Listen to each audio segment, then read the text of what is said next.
As camps prepare to open, 32 draft picks remain unsigned. An unusual number of NFL draft picks remain unsigned as training camps open, a total of 32 players. This is largely due to a dispute over guarantees for second-round picks. 30 of the unsigned players were selected in the second round. The hold-up centers on the significantly different contract structures between the top 2 second-round picks, who received fully guaranteed deals, and the rest. 2 first-round picks are also unsigned: Bengals edge rusher Shamar Stewart and Broncos cornerback Jahdae Barron. Stewart's negotiations are stalled over potential future guarantees, while Barron's situation might be tied to a recent rise in training camp roster bonuses for players picked around him. The contracts of players drafted immediately before and after Barron saw significant increases in these bonus percentages. The large number of unsigned players represents 13% of all draft picks, a notably high percentage. While these players are technically considered holdouts, they face no financial penalties for their absence because they haven't yet signed contracts with their respective teams. The situation highlights ongoing complexities in NFL contract negotiations, particularly concerning the balance of guaranteed money and future incentives for rookies. The NFL Players Association may attempt to unite the unsigned players to leverage a stronger bargaining position. In our next story, athlete-backed Jams takes on peanut butter and jelly protein craze.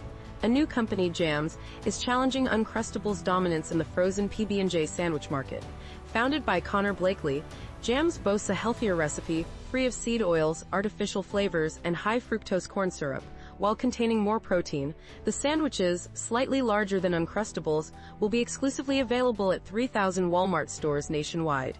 Jams has secured endorsements from prominent athletes like Alex Morgan and Micah Parsons, targeting the health-conscious consumer and athletic market. While Jams will cost more than Uncrustables at $5.97 per box, Blakely emphasizes the superior nutritional profile and convenience, a key factor in the frozen PB&J's continued success. The company is entering a highly competitive market. Smucker's Uncrustables generated over $1 billion in net sales in its most recent fiscal year. However, Blakely believes Jams' focus on healthier ingredients and the growing demand for convenient high-protein snacks within the athletic community will provide a strong market niche.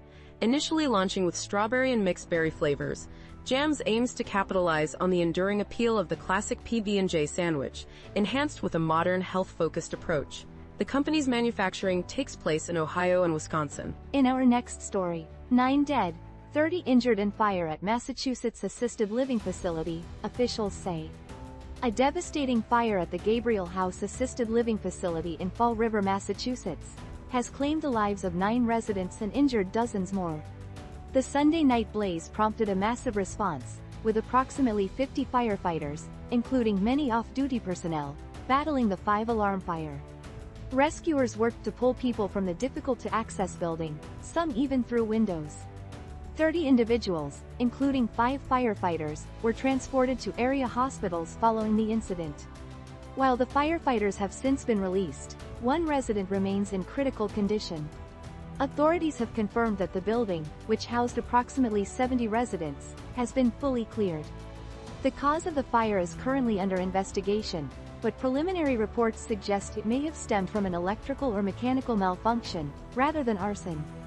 It remains unclear whether the building's sprinkler system activated during the fire.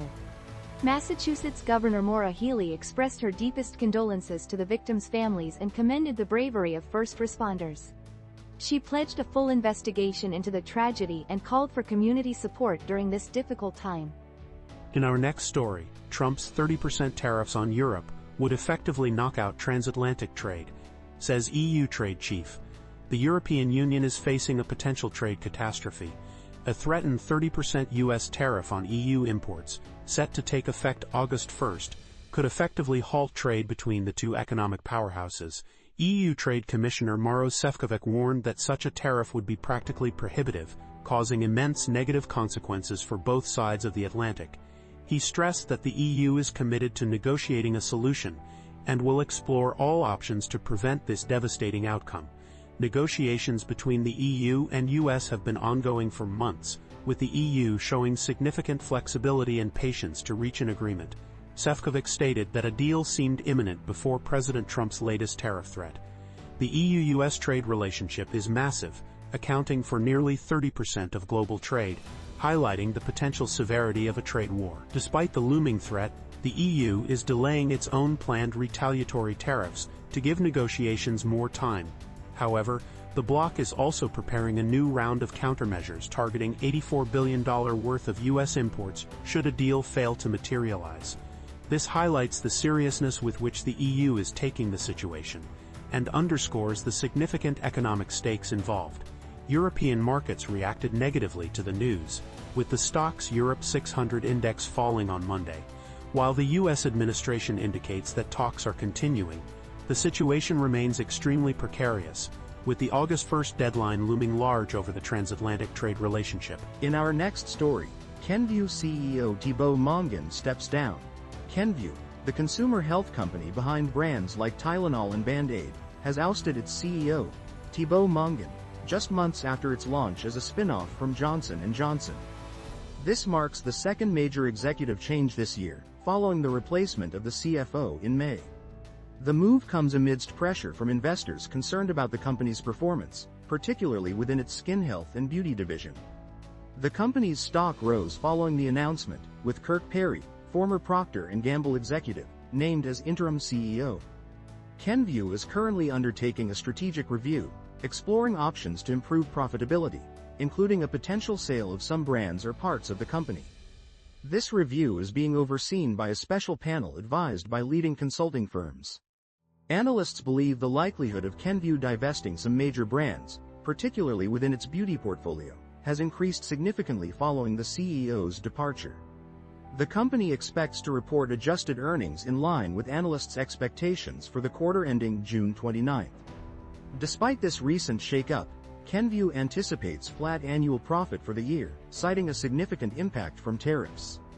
The strategic review aims to streamline operations and enhance the company's overall financial outlook.